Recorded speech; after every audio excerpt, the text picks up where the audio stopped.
Hello everybody, Reggie Time here, and in just a moment we're going to be looking at a handful of hands I've played so far this month as part of my 60,000 hand for December challenge. Results will be at the end of the video. There's going to be no spoilers before then. All these hands have been played on iPoker, all at reg tables, and yeah, let's get into it. Let's have a look. Don't forget there will be results at the end, and yeah, until then, just enjoy the hands. So we're getting into this first hand, and we have 8-9 of diamonds in middle position. Unknown recreational player, according to my tag in the big blind. And yeah, in this case, we haven't got names, so I might not remember all of the hands in terms of like who the player was, but hopefully I'll be familiar enough with the regulars by their stats that I'll be able to give a bit more detail on what I think is going on. So we open, we get 2 callers. Flop ourselves an open ender. I'd like to see myself. I think bet or check here is fine. What do I like to see myself do? Probably bet. We could think about check raising, but I think I prefer just starting out with the bet. Let's see what I did. If I was going to bet, I'd probably like to see myself go about 90 to a dollar, 90 to a euro, sorry. We bet 96. We get a call and a fold. Turn ace of diamonds. Seems like a good card to barrel on. Depending on what I think about my opponent here, we could go for a check raise again, or we could barrel. If we're going to barrel, I like to go pretty damn big, maybe even overbet, given it's like such a good card for us to barrel and also pretty good card for our actual hand. So either check raise or big bet / overbet. I go with big bet. Called again. And a total brick river. Pretty decent run out in terms of like if our opponent started out with 10, say 10x or 7x, or maybe he's got, what could he have, like some kind of flush draw himself that maybe has us high carded. Not sure what that would be. 10x of diamonds, maybe king x of diamonds seems unlikely, but yeah, I think another bet's called for here, and I think we can go big. Maybe even just 2x pot shove. Try and put maximum pressure on 10x. I wouldn't like it if I gave up. Wouldn't like giving up here. So I think big bet or jam is what I'd prefer to see yesterday's Reg do, or whatever day this hand was played. Nah, don't like that. Don't like that size. It's too small. We need to go bigger than that. So yeah, not too happy with that size. I think like pot or just all in would have been far better. We get called by jacks. Yeah. I mean, his call's ambitious, to be fair. I mean, literally, this is one of the only hands I'm going to have that he beats with pocket jacks. But yeah, I think badly played river. I'm happy with how I played the hand until the river. Then I think river just needs to be bigger. Just man up, Reg. If we could say that in 2022. I've just said it anyway, so tough shit. Yeah, I think there we just need to be. Yeah, we just need to be all in, don't we? Or at least a pot size bet. So not happy with that one. Not happy with the outcome or with my play. On to the next one. We have the ace queen offsuit. Millen on the button min raises. Very recreational looking player, 45-24. Another recreational looking player in the big blind, 41-23. I expect us to 3-bet this to something like €2, €2.20, which is what we do. We pick up a cold call in the big blind. 8 jack 6 flop. When we get these cold calls in the big blind, I'm thinking it's mostly going to be pocket pairs and like probably suited Broadway type hands, king queen suited, things like that. Maybe like King Jack suited, King Queen suited, Ace Queen suited, Ace 10 suited, all kinds of stuff like that. So we're not loving the board because it's not the scariest board for say 2 7s or 2 9s, 2 10s, that type of thing. But that said, we've got Ace Queen, and we either just check here and probably just have to check fold to a player who does he look aggro post flop? Relatively aggro. Yeah, I don't hate just giving up here. We're obviously not going to give up because this hand wouldn't be in if we just check fold. So I'm guessing we're going to bet here. But I don't hate just giving up either. Just checking. Hopefully he checks back and allows us to see some turns. If he does have a hand like pocket nines, pocket sevens, he might check back. I mean, betting can't be terrible just to like try and attack any like auto folds he might have. But I just don't think players have too many auto folds on this board after cold calling the big blind. Let's see what I did. I actually went with a 2/3 pot bet. Villain called. Turn is a complete brick. I think there might be some spewing coming here. Because at this point we should definitely just give up. Unless we're just going to really go to the whip to try and get a fold from pocket nines, pocket tens specifically. We do go to the whip with another 2/3 pot bet. Villain calls again. And then the river's a 10, which is really quite bad because now pocket tens gets there. Yeah, I think there's a punting coming, boys and girls. I don't like how I played this hand. I think we could just give up flop. We should definitely just give up turn. And we should 100% give up this river. But it appears that we're not going to. No, we're all in. This is punt central. This is how not to do it. Definitely how not to do it. Bill and calls. Wow. He had the 7-9 offsuit, so fuck my pre-flop read. It turns out we were value betting the flop and the turn, and then the river. He just got there. So fuck my read and fuck my poker life, I guess. On to the next one. Ace King. We have a maniac min raising under the gun. Just get it 3-bet reg, probably like 180 up to €2, something like that. Maybe even more against someone who's a total maniac. 180. Maniac calls. 9 deuce 3 flop. Maniac min bets. Call or raise here is fine. Don't love raise because we're asking a player to fold a pair basically. Or we could even be value raising. Could even be value raising against like a worse 2-over cards. I think probably just call, but raise can't be terrible. We do just call. Turn to Jack. He now upgrades his sizing to €1. Still only quarter pot. What do I think villains have to be? Because this will be a line that, if you guys are game selecting well, it'll be a line that you'll come across sometimes too from bad players, just like limp call or in this instance, min raise call. And start donking, and you're left with cock in hand sometimes, like we are in this situation. You don't just want to let these guys like dictate the action to you all the time. But at the same time, you can't just go mashing buttons against them because they just don't fold. I mean, this guy's got 9x, maybe even pocket 8s, pocket 7s, maybe even 3x or deuce x, who knows? They're just not that into folding. So do you just like call down here for the times you've got ace 5, ace 4, some random nonsense? So is that hand strong enough just to like call here, or do we need to try and turn it into a bluff and try and put some pressure on like deuce x, 3x, pocket 5s, that type of thing? I come and go on this depending on how I'm feeling at the time, I guess, or if there's anything specific I know about the villain. I'm not going to know a lot about this guy with 62 hands. I think probably though I just prefer call here. I mean, if we raise and he goes all in, then it's a disaster. If we raise and he doesn't fold, it's not ideal. Although I guess we could still be value raising against ace 4, ace 5, like we said, 4, 5, that type of thing.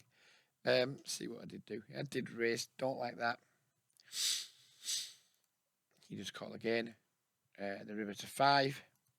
He now bets 20. I mean, I don't think we have anything but call here now. Raising again would not be ideal. Bearing in mind we were trying to value raise against like ace 4, ace 5, 4, 5, etc.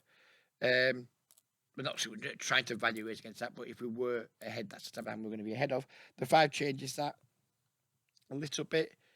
I mean, I wouldn't be surprised if I just rammed it in his face here because this line is nonsense from him. But I wouldn't be at all surprised to see it be a very weak made hand that just isn't going to fold. Obviously, we never fold here. It's a question of do we just call and see what's up for the note, or do we try and still win the pot by raising? I think just calling just to see what's been going on. You get the note. We're not going to win the hand, but we maybe once in a blue moon we win the hand against something completely fucking random like ace queen or ace 10 or something. But more importantly, you get the note. You get to see right what's this guy been doing this with, so we can better adjust to him in future. I ended up making it expensive to get the note. He calls, and he had the ace jack, which is just like whatever. Didn't need to lose money on the river there, I don't think. Didn't need to lose extra money on the river. On to the next one. Ace jack of spades. We open again. We get 3-bet by. I'm not sure because I think I'm going to remember this hand. No, actually maybe not. This player's tag green, but yeah, we'll see. I might remember it at the end. Don't remember it now. But there are some hands against a particular villain in this that I do remember. But I think he had stats way more aggro than this. We call. We flop trips. Good for us. We're going to win this one, guys, I think. Check. He bets full pot. Yes, I do remember this villain now.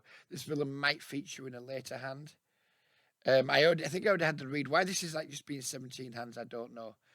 It's abbreviated. God knows why. Maybe it's just 17 hands at this table at the time, but it can't be because that's got 4K. I haven't got a fucking clue. But anyways, yeah, I had a read on this villain that he was just like wild post flopping, just like massively aggressive, using really big polarizing sizes, very high frequency. We just call. Turn. We check again. He then goes half pot. No reason to raise again. We just call. River is 10. We check. Villain goes all in. We call. Nothing much to be said about this hand. And villain had pocket fours. Yeah, this is definitely the guy. I don't know why them hands are like that. He actually turns out he's like, what are his stats exactly? 40 something, 20 something.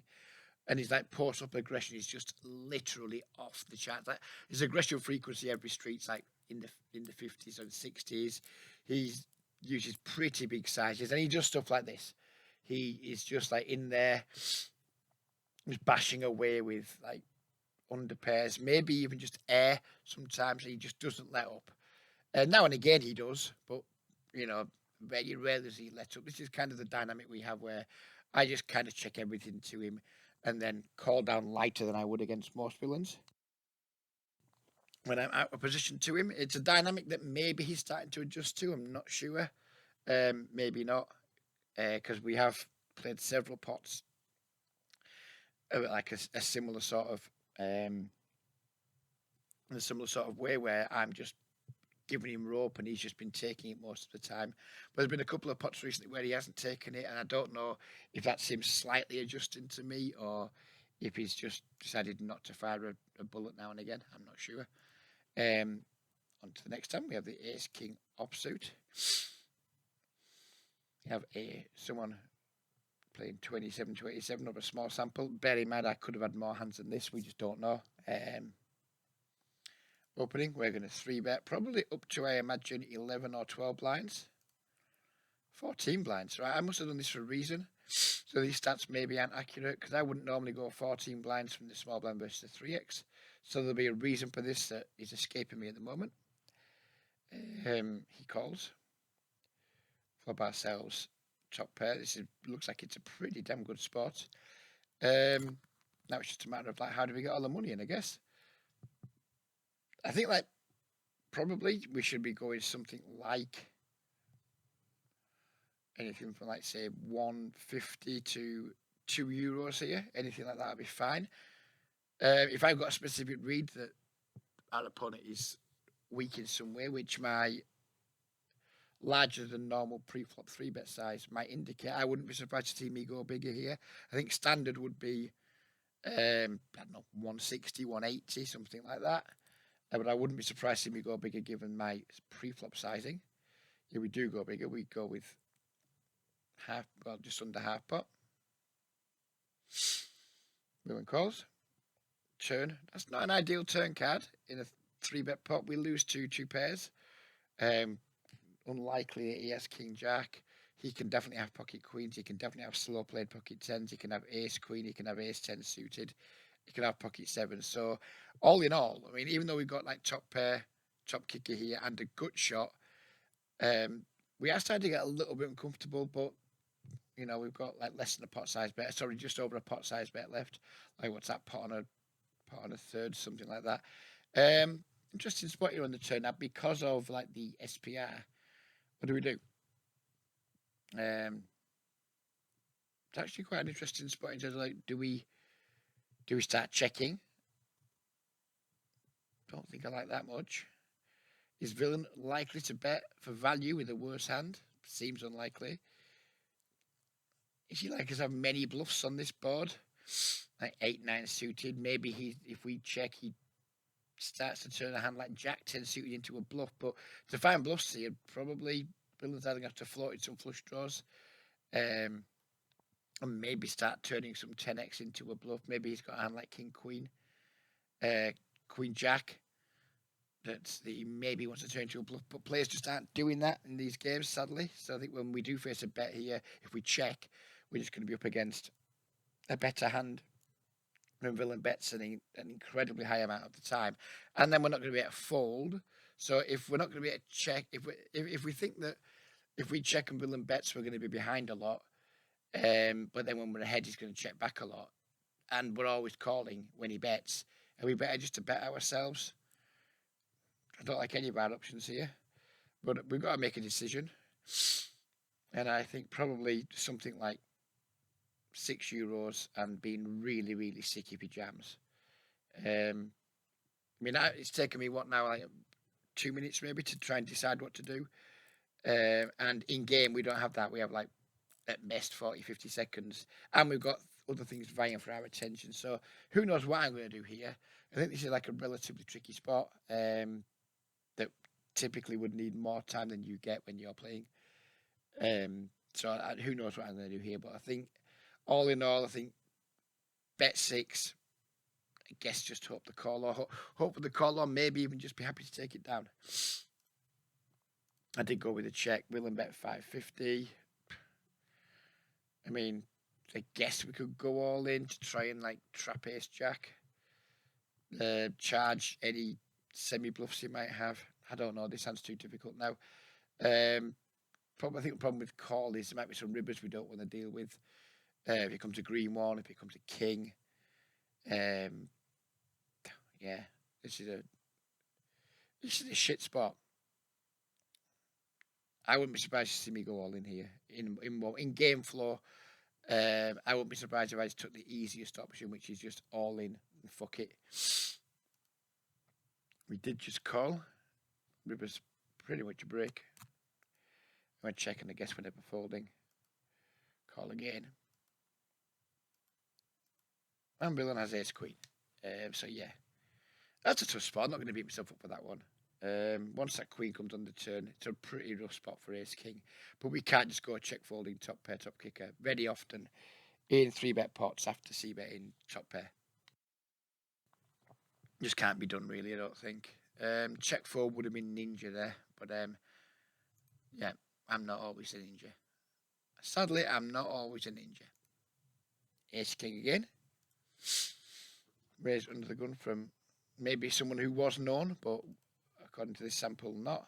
We've gone with a large 3-bet again, which again tells me I think I know something about this opponent. He calls. We flop ourselves a nut flush draw. Monotone flop.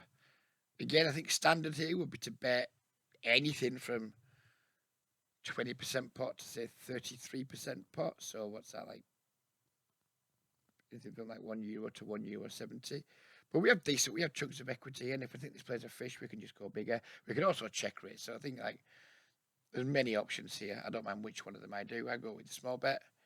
He calls. 6 on the turn. I think we probably just keep barreling here. Maybe still getting value from some like King X of Spades, Queen X of Spades that you can have. Putting some extra pressure on any like smaller pocket pairs you can have, etc. No reason to slow down here, I don't think. Although I do.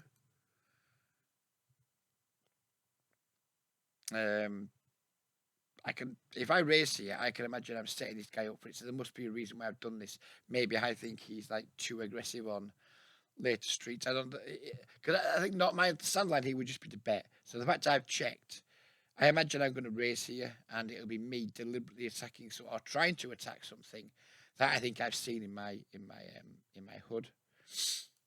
Yeah, we do go for this. So obviously, I think this guy's maybe capable of like betting too often on the turn and like getting to turns or whatever with like not incredibly strong ranges and then overplaying them a little bit. I don't know, but the minute I saw myself check, I knew I was going for a check raise because normally I would just double barrel this. So we did go for it.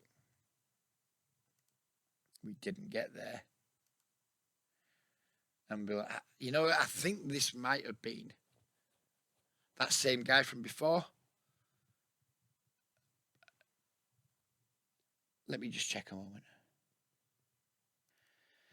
It actually wasn't the same guy from before. This was a hand from last night, and I remember as soon as I saw the guy's name, he was a very similar sort of player to the guy from last night. He was just like, again, he had someone like his aggression frequencies, all streets were in the high 40s, 50s. Versus Miss Seabet, he literally bet every time. I don't know why these hand samples are just like being like they are. I wasn't using this HUD last night. I was using my Hold'em manager. We'll talk about that a little bit more at the end of the video. But yeah, this is another guy who I thought didn't have many hands on him. I'd only played like a couple of hundred hands.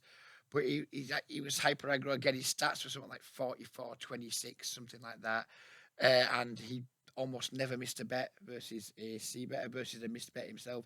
Like just every time he was given the opportunity to be aggressive in position, it seemed like he was taking most of them. So yeah, I'm happy with that line.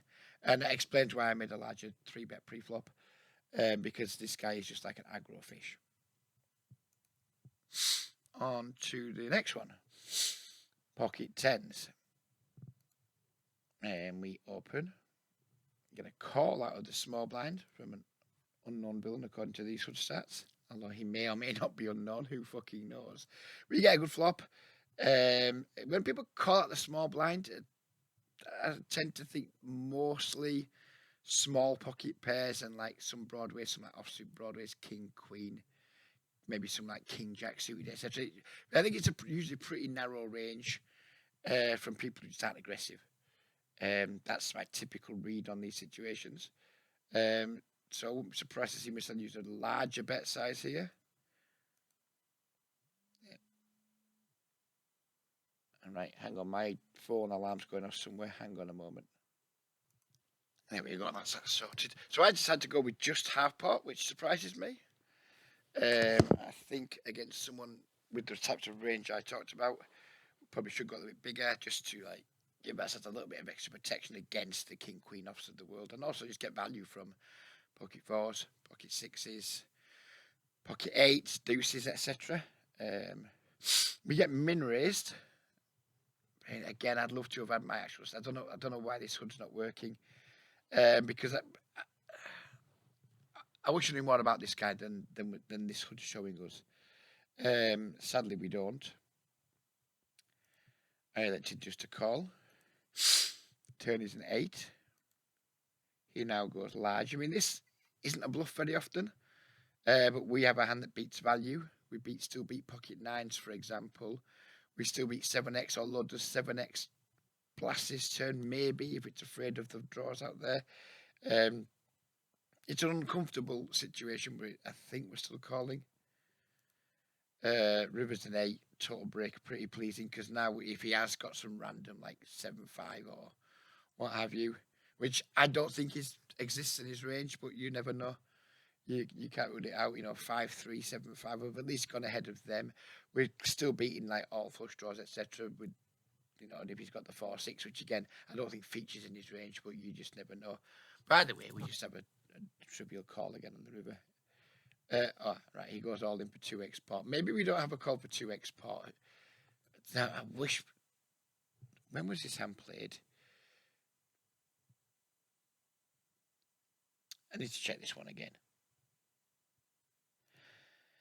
I don't know when it was played because I can't figure out where the time is, but never mind, forget that. I'm not very good with Poker Tracker, but again, we'll come on to that at the end.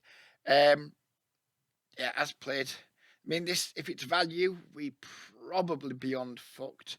But like, what real value does he have?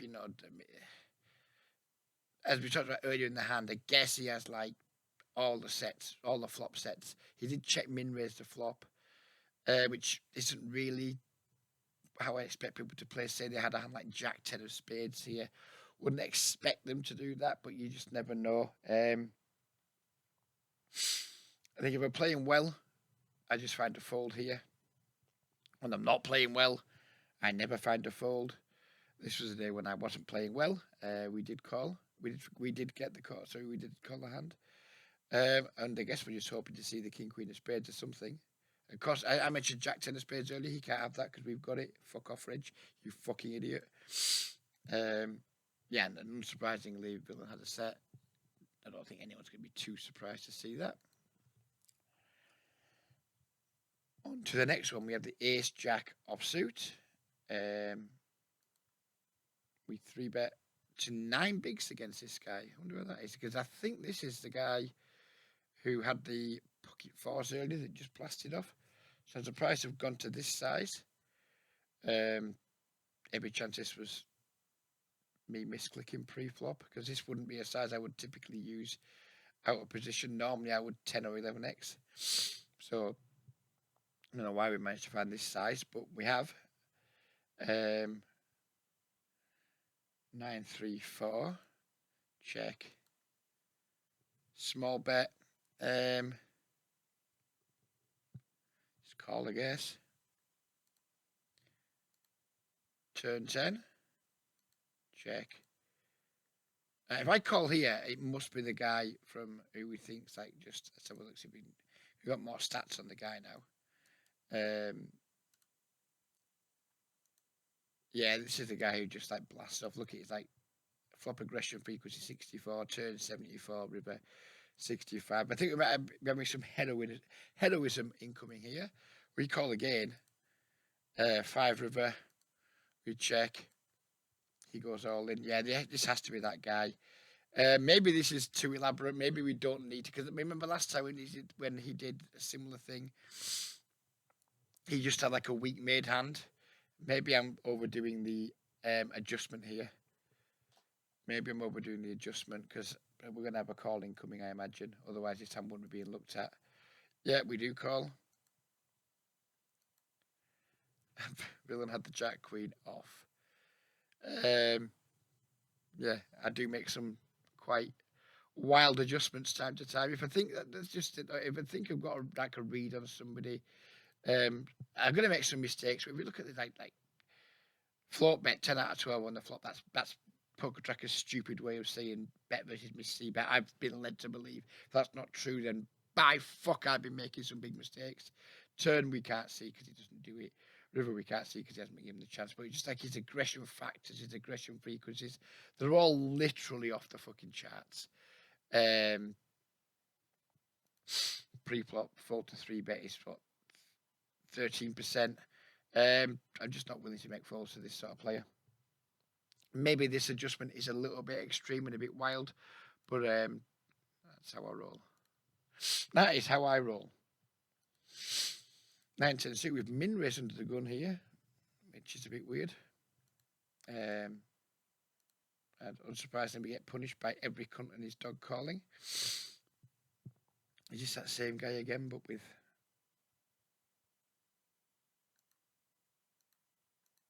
Could be. I don't fucking know. This hood's getting on my tits because he's not telling me all the stuff I need to know for the reviews. Anyway, we flop ourselves a straight. You love things you love to see. Multi-way here. I know this can't be the same guy because he's got no chips. I wouldn't hate checking, hoping this guy bets. I also don't hate just betting because we don't really block too much opponents' calling ranges, you know, and in terms of like we don't block pairs very well. We don't block two pair, you know. I think it's fine to do either. Probably multi-way, probably just prefer betting, I think, and just starting to do our own bidding. Sorry, thought I was going to sneeze there, but I didn't. Fuck, that tingled hard though. Am I gonna? No, I'm not going to stay. I've got a sneeze. It's going to come at some point. Everyone calls. You've got the effective nuts. Turn, complete brick. Things you love to see again. Just big bets again, Reg, please. Yep, that's what we do.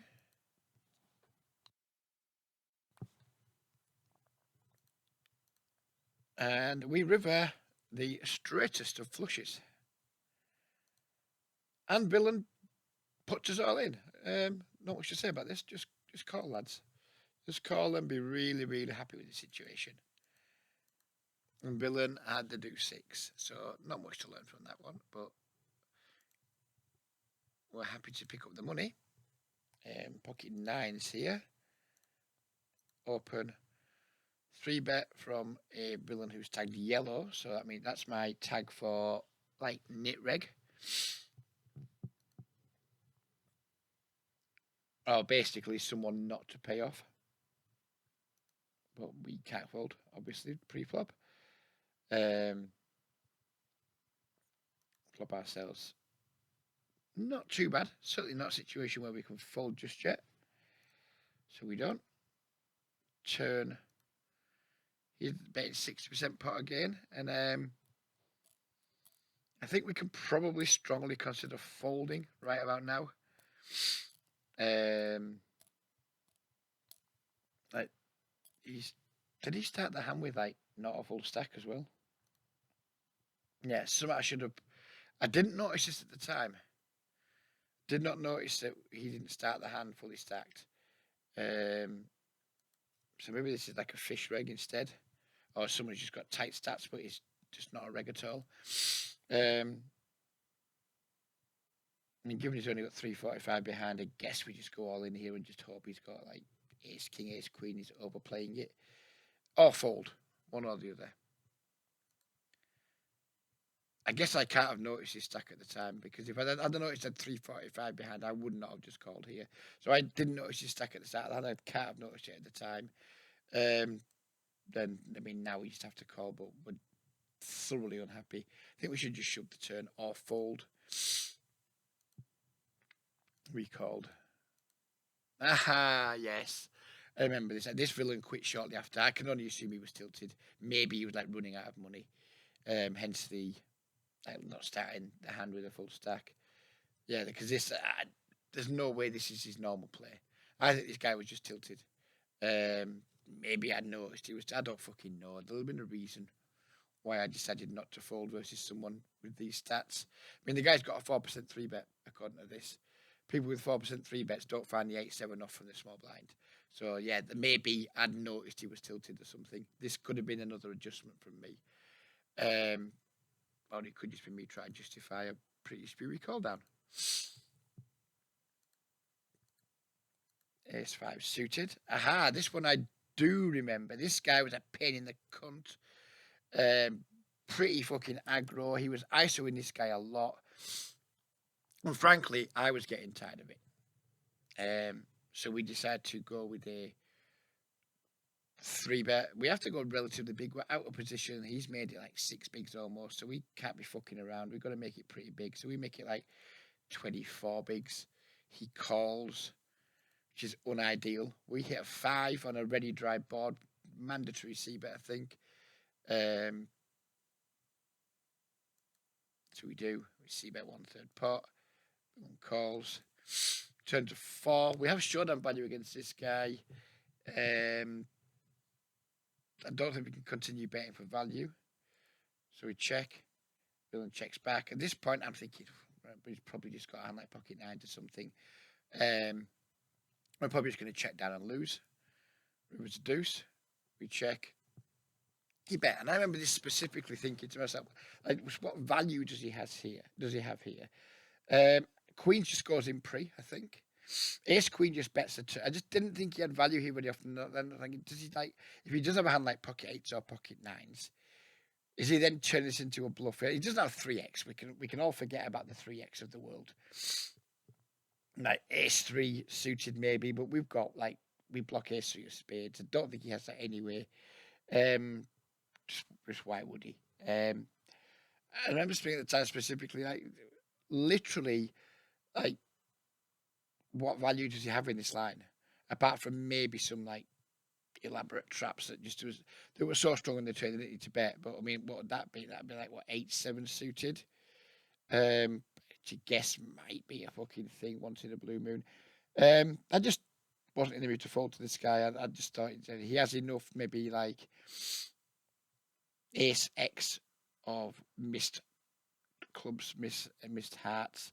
Maybe a hand like ace jack that's now trying to bluff, given that we've checked twice. Maybe a hand like jack 10 suited or king 10 suited. Who knows? I just thought this guy was plenty active enough that we couldn't fold this hand. So I didn't. And if he had us beat, then he had us beat. And he had the king 10 of spades, and I was very, very happy with myself.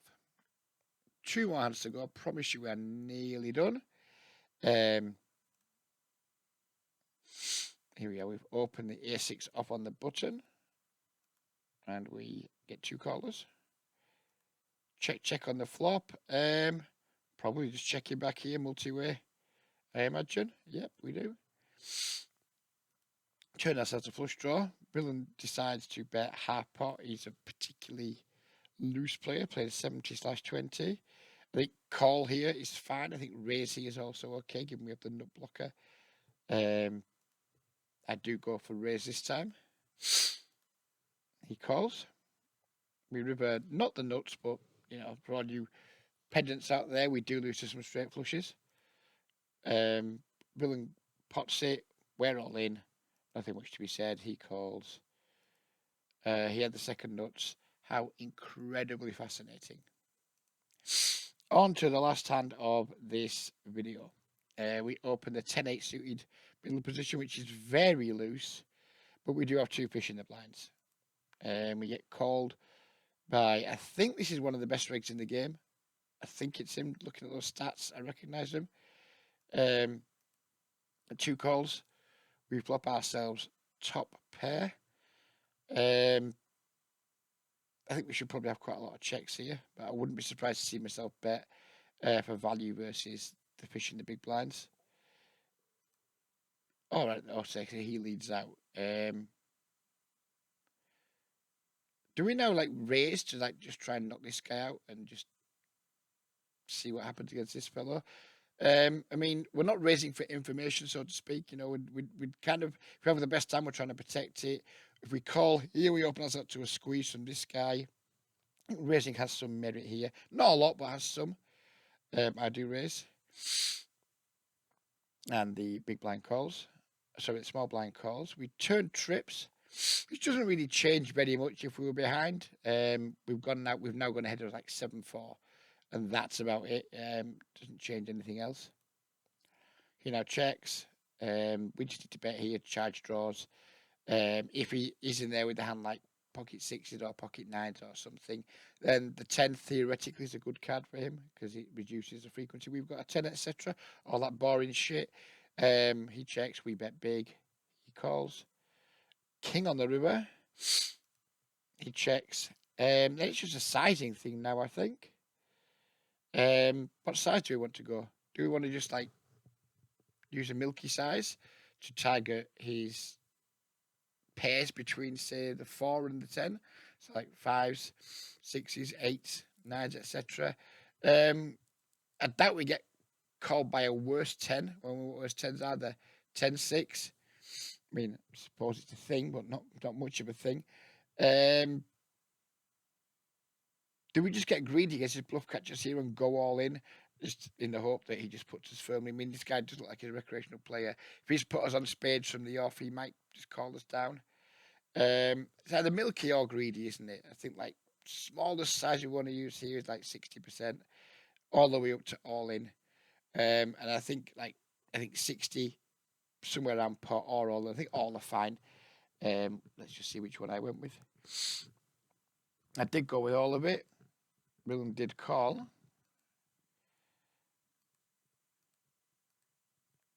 And he had King 4.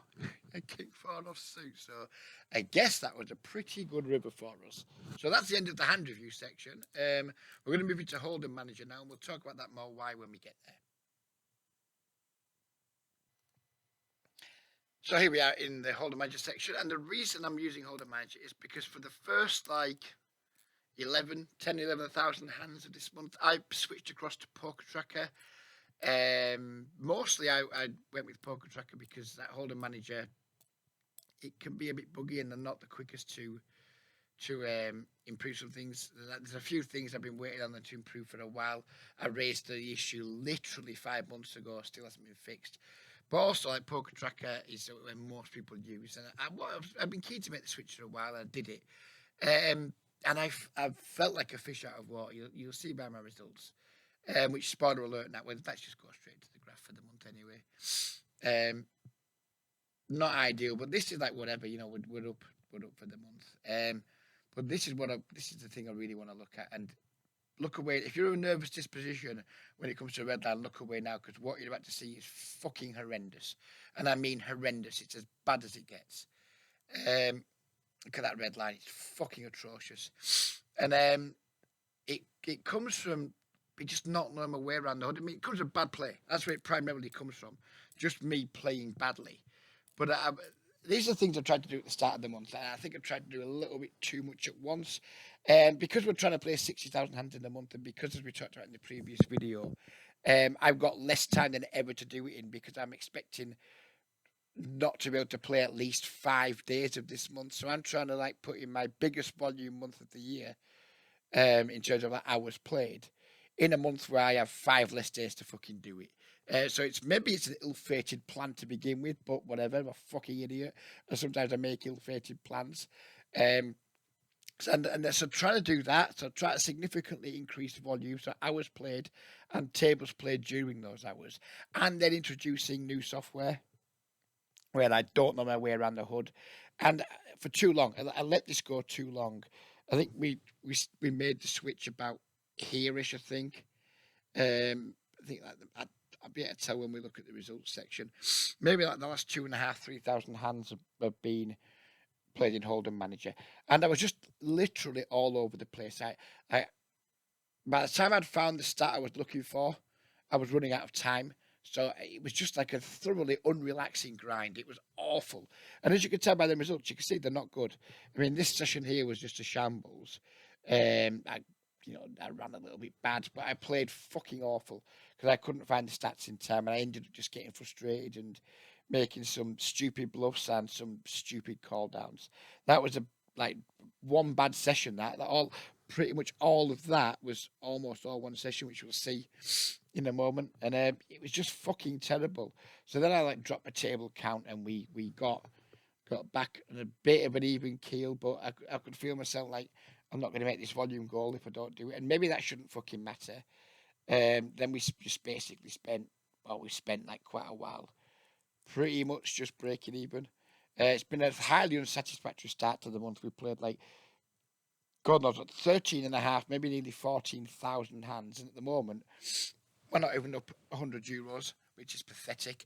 I've been things I will say which have made me look, and I don't think they're going to show really in this thing,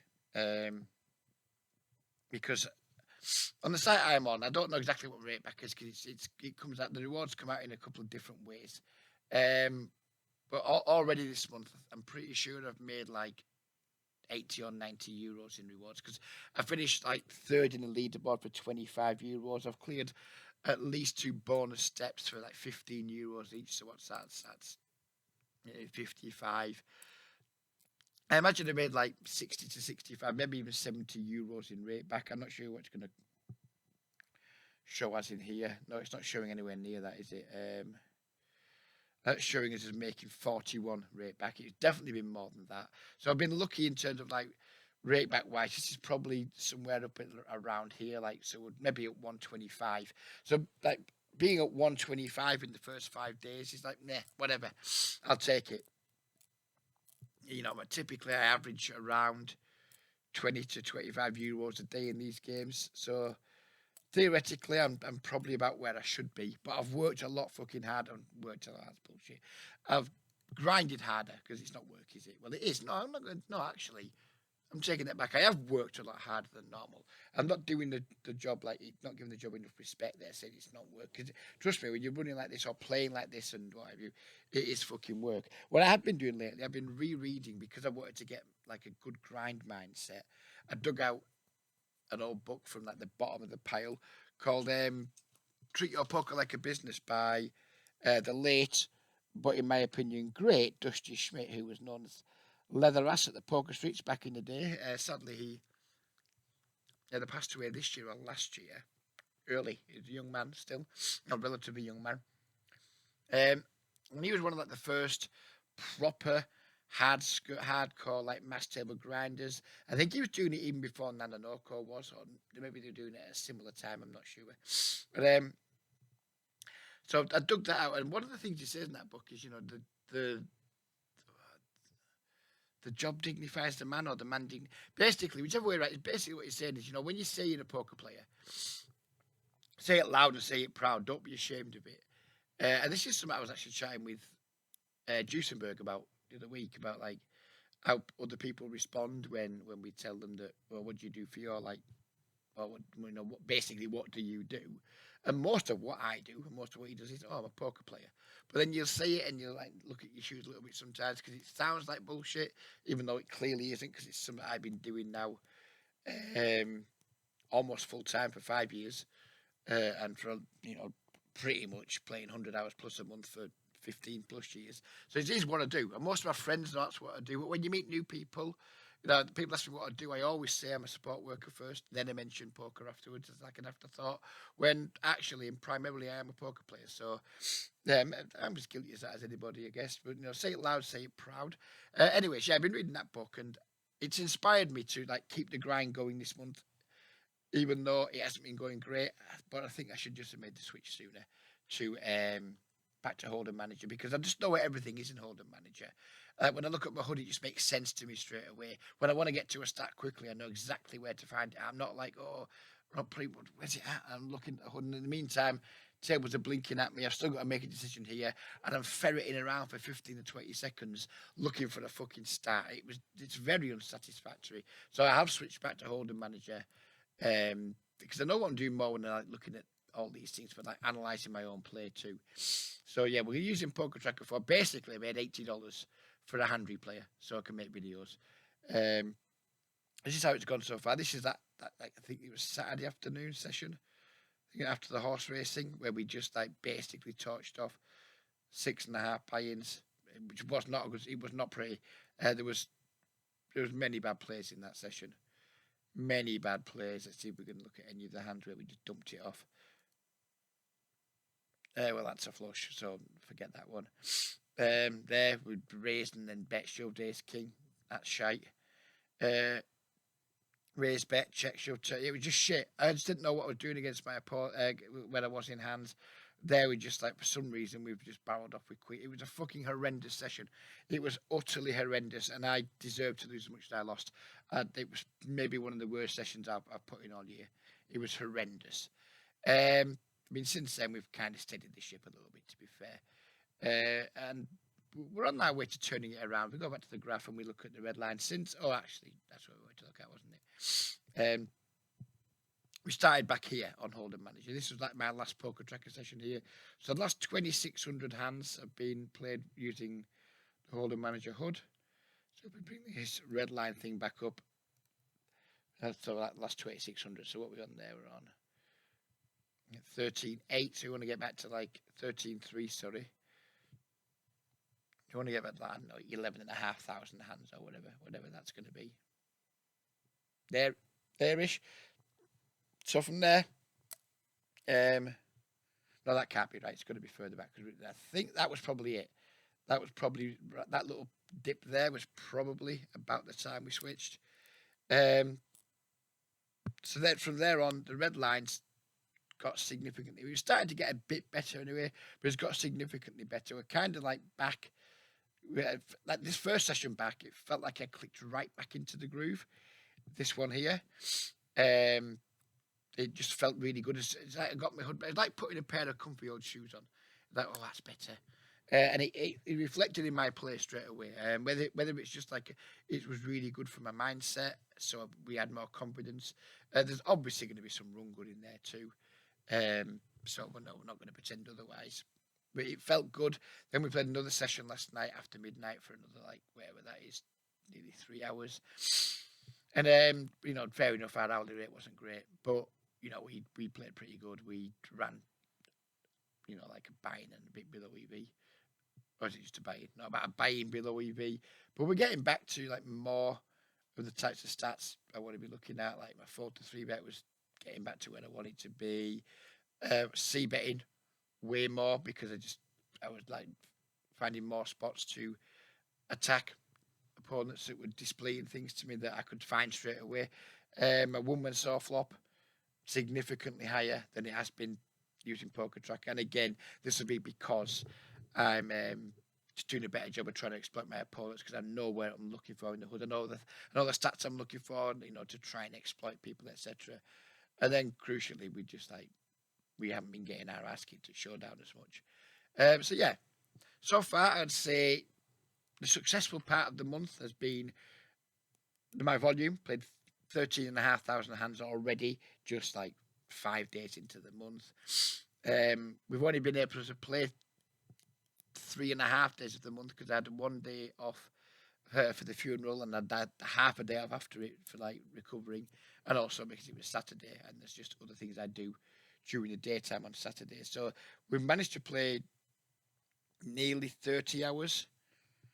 I want to say pretty much exactly 30 hours thereabouts. Out of like just 3.5 days available to us, what's that, 72? So I have 84 available hours, including hours when I sleep. I managed to play 30 of them.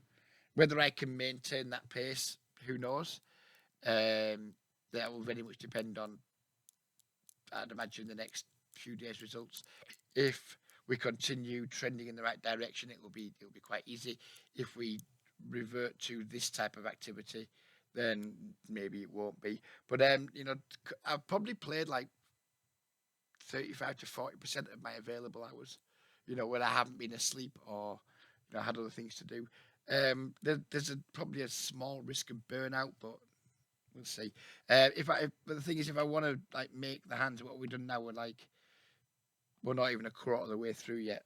So we've still got a long way to go to get to 60,000 hands. This is going to need to be around 150 hours. Now I'm 6 tabling. Maybe it's not going to need to be 150 hours. Maybe that's saved me 10 hours or so. But to me, the challenge isn't so much about the 6,000 hands. It's more about, can I do 150 hours? So if I could restart the challenge, I wouldn't have it as a volume challenge of the 60,000 hands. I would have it as a, can you play 150 hours this month, Reg? Bearing in mind, there's at least 5 days where you can't actually play. So yeah, that's where we're at with the challenge. There's nothing much else to look at. We've pretty much covered everything, and we've gone nearly an hour. We're back to the hour-long videos again, which is whatever. If you've reached this far in the video, then thank you very much. If you've reached this far and you haven't yet hit the like button, then please do that. If you haven't subscribed, please do that. Click the little bell thing, what all the other YouTubers say. Thank you very much for your continued support. I guess we'll be back on Thursday with another video, as long as I haven't fucking jumped off the end of a cliff by then with like driving myself insane with the volume I'm putting in. So hopefully we're back Thursday with another video. And yeah, until then, we'll just see you around. I guess maybe see you on the street. Who knows? As always, absolutely fuck the Tories, and we'll see you again Thursday. Bye bye for now.